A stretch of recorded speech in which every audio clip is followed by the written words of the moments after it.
જ્યારે અન્ય જિલ્લાઓમાં તો કાળઝાળ ગરમીની ધમાકેદાર એન્ટ્રી થઈ ચૂકી છે। 2 દિવસમાં તાપમાનમાં 4 ડિગ્રીનો વધારો થયો।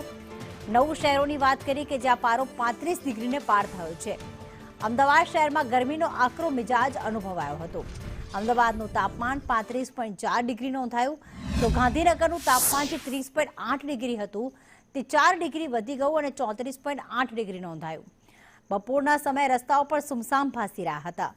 ઉનાળાની શરૂઆતમાં જ શહેરીજનો પરેશાન થઈ ગયા છે અને ગરમ પવનોથી લોકોના હાલ બેહાલ થઈ ગયા છે। તાપમાન અલગ અલગ તાપમાન ધરાવતા શહેરો પર જો નજર કરીએ તો ડીસાનું તાપમાન નોંધાયું 35.1 ડિગ્રી અને સુરતનું તાપમાન નોંધાયું છે 35.4 ડિગ્રી, જ્યારે વડોદરા અને ભુજનું તાપમાન 35.2 ડિગ્રી નોંધાયું છે। અમરેલીનું 35.9 અને રાજકોટનું પણ 35.9 ડિગ્રી તાપમાન નોંધાયું છે। સુરેન્દ્રનગરમાં 35 ડિગ્રી અને કેશોદમાં 35.3 ડિગ્રી તાપમાન નોંધાયું, જેના કારણે ગરમી ત્યાં વધી છે। આગામી દિવસોમાં હજુ પણ પારો વધુ ઉચકાશે। વેસ્ટર્ન ડિસ્ટર્બન્સના કારણે વાતાવરણમાં પલટો આવ્યો હતો, તો કેટલાક વિસ્તારોમાં કમોસમી ઝાપટા પણ પડ્યા હતા।